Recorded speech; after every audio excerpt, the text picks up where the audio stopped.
Emmanuel Macron réélu, ma réaction à chaud. Avec cette élection qui a eu lieu il y a seulement 2 jours, on a vu plein de personnes qui étaient à 100% contre Emmanuel Macron, qui ont pété un câble, qui faisaient des coups de gueule. On a vu plein de personnes aussi qui étaient pour Emmanuel Macron et qui étaient assez satisfaites, assez contentes qu'il soit réélu. On a vu une énorme polarisation de la population et je te parle pas que j'ai vu ça juste à la télévision ou j'ai vu un tweet ou je sais pas quoi, non. Moi j'ai même vraiment vu ça personnellement dans mon entourage très proche, mes parents, ma copine, des potes, des frères et sœurs, etc. Des gens voilà autour de moi et je voyais une polarisation dingue. Avec tout le monde qui était soit ouais Macron il est super, allez arrête, tu vas pas voter Le Pen quand même ou je sais pas quoi, et à l'inverse aussi des personnes qui étaient oh putain mais Macron mais quel connard, il va être réélu, il va ruiner le pays, mais putain mais tout sauf lui, etc. J'ai vraiment eu de tout dans mon entourage, ou même si je vois des gens qui m'ont contacté, des abonnés par message sur Instagram ou je sais pas quoi, ou des avis que j'ai pu voir sur internet à gauche à droite. Voilà, je vois énormément de gens qui sont polarisés, qui sont soit à fond Macron, ou soit à fond soit Le Pen, ou soit juste tout le monde sauf Macron. Et je vois peu de gens qui sont juste, je sais pas comment dire, mais j'ai envie de dire nuancés, équilibrés, qui se disent il y a des points positifs pour Macron, il y a des points positifs pour Le Pen, mais de toute façon, quelle importance, puisque la personne qui va être élue, ça va impacter très légèrement ma vie concrète pour les 5 ans à venir. Que ce soit Le Pen ou Macron, vraiment, qu'est-ce que ça va changer concrètement dans ta vie au quotidien? Qu'est-ce qui va changer? La réponse, c'est vraiment pas grand-chose. Que tu payes un tout petit peu plus d'impôts ou un petit peu moins d'impôts, qu'il y ait un petit peu moins d'immigrés ou un peu plus d'immigrés, vraiment, c'est pas ça qui va drastiquement changer ta vie. Je dis pas que c'est pas important, c'est important à l'échelle d'un pays, mais ce qui est intéressant avant le pays, ça reste quand même ta personne et ta vie. Au bout d'un moment, ta vie à toi passe quand même avant un pays global de presque 70 millions d'habitants.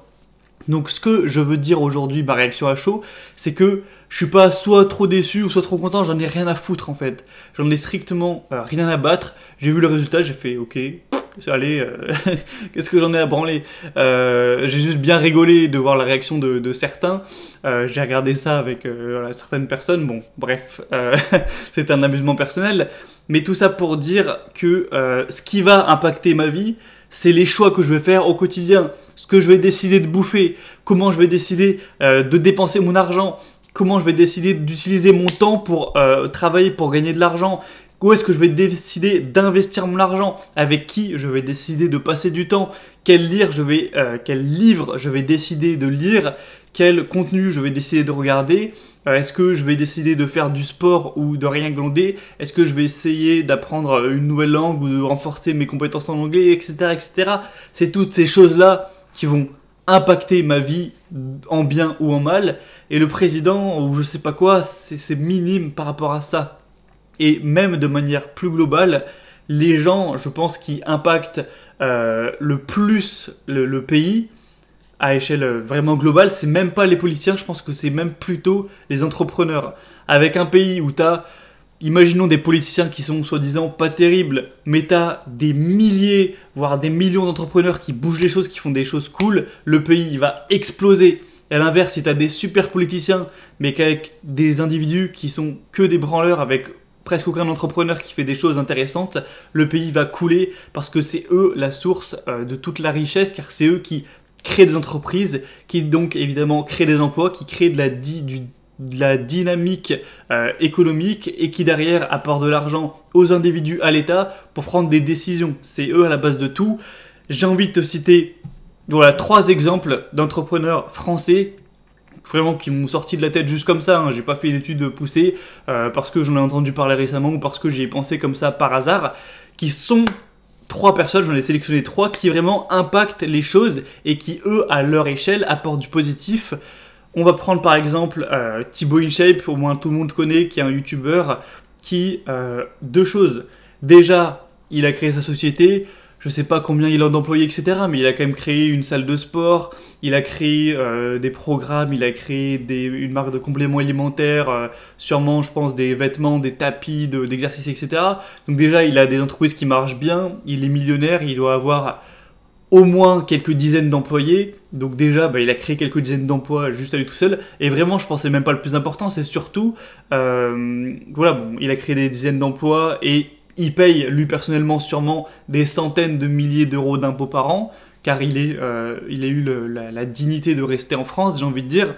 Donc à lui tout seul, il paye l'équivalent de, je sais pas moi, 40 personnes d'impôts, donc c'est déjà glorieux. Et en plus de ça, avec son influence, il a, je sais plus moi, 6 millions d'abonnés ou quoi. Combien de personnes ce mec a motivé, a influencé, à faire du sport? À l'échelle de 8 millions d'abonnés, combien de personnes concrètement il a convaincu d'aller se bouger, faire du sport, manger sainement? Je pense vraiment que c'est peut-être des dizaines de milliers, voire des centaines de milliers. Donc t'imagines l'impact sur un pays, si t'as ne serait-ce que 100 000 personnes qui passent de rien branler à se mettre au sport, à manger sainement, il a eu, je pense, un impact très positif. Donc bravo à lui, tu vois, c'est le type de personne, même si voilà, on pourrait dire dans ses vidéos, c'est pas intellectuel, il fait le con, etc., il fait rire les gens. Oui, bon, ok, c'est du divertissement, mais bon, voilà, il n'y a rien de très nocif non plus. Mais en tout cas, il a bougé les choses, il est devenu fortuné, il a créé des emplois, il a payé un max d'impôts, il paye un max d'impôts, il a influencé des millions, ou peut-être des milliers de personnes à faire du sport, c'est super ce qu'il a fait. Il a apporté beaucoup plus de valeur que Monsieur Tout-le-Monde, que moi en partie. Pour l'instant en tout cas, et voilà, c'est super ce qu'il a fait, c'est bien pour le pays, contrairement à plein de youtubeurs qui vont se cacher, ou alors qui vont se foutre à Dubaï, en Thaïlande ou à Malte, parce que soi-disant, voilà, c'est sympa, c'est parce qu'il y a des entrepreneurs, c'est pas du tout pour les impôts, hein, c'est parce que voilà, c'est pour une dynamique. Non, non. Tous les gens que tu vois qui ont quitté la France pour aller à Malte, Dubaï, je sais pas quoi, Thaïlande, c'est très principalement pour pas payer d'impôts, parce que, voilà, désolé de le dire, mais pour moi, c'est des personnes, c'est des rats. Ils ont profité d'un pays pour avoir une éducation, pour avoir des contacts, pour plus ou moins réussir, même si c'est évidemment pas 100% grâce au pays qu'ils ont réussi. Et derrière, dès qu'ils commencent à gagner un peu de l'argent, ils se barrent du pays. Bon voilà, ok, ils vont avoir plus d'argent pour eux, super, ils vont avoir 1,5 million au lieu d'avoir 1 million d'euros. Mais derrière, voilà, je trouve pas ça très honorable. Moi, je commence à payer pas mal d'impôts. Bon, c'est certainement pas des centaines de milliers par an, mais pour l'instant, je fais clairement le choix de rester en France. Alors que je pourrais tout à fait me barrer. Mon entreprise, elle est même pas physique, c'est sur internet, donc qu'est-ce que j'en ai à foutre?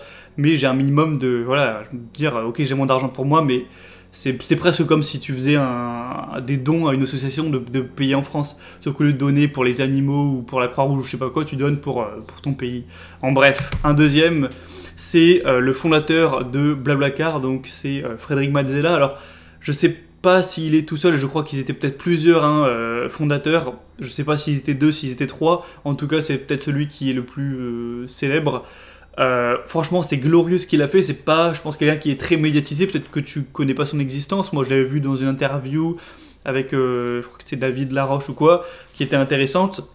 Mais voilà, c'est un mec, franchement, c'est honorable ce qu'il a fait. Il a créé une entreprise qui vaut maintenant aujourd'hui, je pense, potentiellement plusieurs milliards, qui est évidemment française, qui a son siège social en France. Enfin, du moins, j'espère. De ce que je sais, l'entreprise est française et il paye les impôts en France. Et du coup, il a créé, bon, c'est pas vraiment, il a déjà créé des emplois évidemment, mais du coup il a permis à des milliers, voire des millions de personnes de se faire un petit revenu en faisant du covoiturage, en prenant quelqu'un dans leur trajet, donc pour économiser, enfin pour gagner un petit peu d'argent, pour rembourser l'essence et tout. Il a permis également à des millions de personnes de faire un trajet, voilà, pas trop cher, en faisant du covoiturage et tout. J'en ai moi déjà fait plusieurs fois.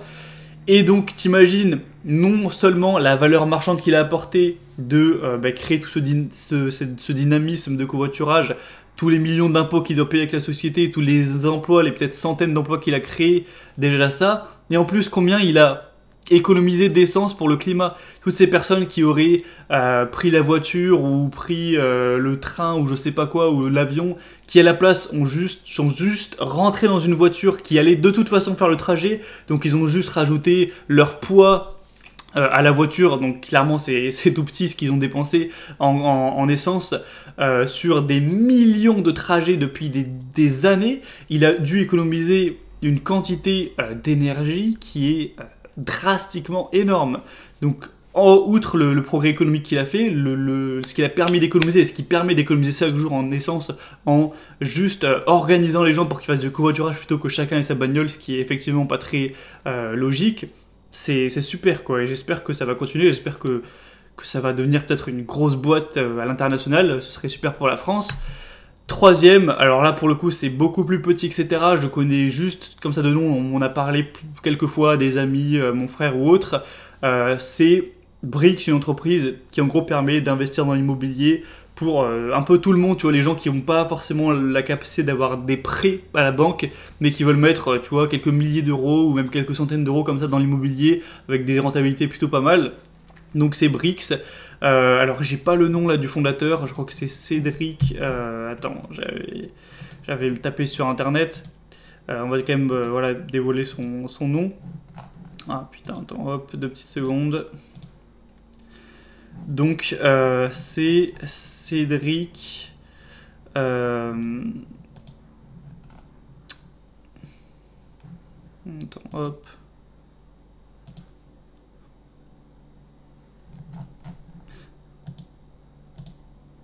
Cédric O'Neill.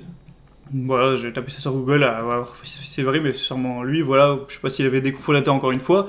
Mais bref, un mec qui a juste créé une start-up. En plus, c'est marrant puisque c'est à Montpellier le siège, là où je vis moi. Donc voilà, pour moi, je trouve ça cool. Qui a créé une société qui, en gros, je vais pas rentrer en détail, mais qui permet d'investir dans l'immobilier pour un petit peu tout le monde, vu que c'est du coup des gros investissements, parfois des millions d'euros, etc. Souvent, ils font des trucs qui sont un peu plus rentables que la moyenne, c'est des pros évidemment, donc tu peux parfois avoir même plus de rentabilité que si toi-même t'achetais un studio en appartement. Enfin bref, je suis pas investisseur, je connais pas, hein, je suis bien sûr pas du tout sponsorisé ou quoi, mais ça a l'air d'être un truc cool, une petite start-up qui peut-être a un potentiel de devenir grosse. Moi j'ai un ami, mon frère qui a participé à la levée de fonds, etc. Donc tu vois, c'est quelqu'un qui crée un truc, qui commence à avoir forcément pas mal d'employés, qui permet des gens d'investir, d'avoir de la valeur en France, qui payera ses impôts en France, en tout cas je l'espère. Bref voilà, allez, on arrête pour les exemples, c'était juste histoire de dire, voilà des personnes françaises, des Français qui créent des trucs, qui dynamisent, qui motivent les gens dans le positif, à faire du sport, à consommer moins d'énergie, en leur apportant une solution qui a de la valeur, pas juste en essayant de convaincre, ou voilà, des personnes qui créent des sociétés, qui payent énormément d'impôts en France, qui créent des emplois. Ça, c'est le type de personnes qui font bouger les choses, qui concrètement apportent un truc, une influence, de l'argent à la France, des emplois, du positif. Voilà, c'est ce genre de personnes qui bougent le pays vers le haut. Si on en avait 1000 fois plus des mecs comme ça, on serait la première puissance européenne, on serait même peut-être pas extrêmement loin des États-Unis. Évidemment, ce serait magique. Donc, faut arrêter de tout mettre sur la politique en mode oh mais c'est pas lui, c'est pas elle ou je sais pas quoi. Faut essayer de soi-même déjà faire le maximum. Et si jamais, par magie encore une fois, imaginons que toutes les personnes qui suivent ma chaîne, imaginons tous les abonnés comme ça, on est 8000, un truc comme ça, d'arriver à avoir autant d'impact, d'influence, à créer des belles sociétés, des belles compagnies qui apportent du positif, qui sont intelligentes et qui apportent une bonne influence, c'est de cette manière que le pays pourrait devenir largement meilleur. La politique, c'est moins impactant que le pouvoir des individus. Donc le seul message clair pour terminer la vidéo que j'ai à apporter, c'est fais le maximum, toi, avec ton pouvoir. Donc essaye déjà de te sortir de la merde toi, d'être bien financièrement, d'être en bonne santé, d'apporter du positif juste à ton entourage proche. Peut-être qu'un jour tu créeras une société, une compagnie que tu emploieras au début que quelques personnes, qui apportera un service ou un produit intéressant, qui paiera ses impôts en France. Peut-être qu'un jour tu auras des dizaines d'employés, des centaines. Peut-être que tu seras riche, que tu paieras un max d'impôts en France, machin truc. Ou peut-être que tu seras très influent et tout. C'est en faisant ça que tu pourras vraiment améliorer ton pays. Et un vote, il faut le faire, il faut voter, mais c'est drastiquement moins important. Donc voilà, essaye de devenir le meilleur toi, de devenir riche toi, de manière éthique Et bah, en France, enfin voilà, c'est sûr que le mec qui vend 3 formations, là, qui se fait quelques milliers d'euros et qui part se cacher en Thaïlande, soi-disant parce que c'est stylé, les digital nomades, mais en fait que c'est juste pour pas payer d'impôts, et du coup qui va vivre avec 300 balles par mois et du coup qui a plus rien à foutre, voilà, ça c'est pas je trouve pas, c'est pas un très bel exemple. Enfin bref, t'as compris le message de la vidéo.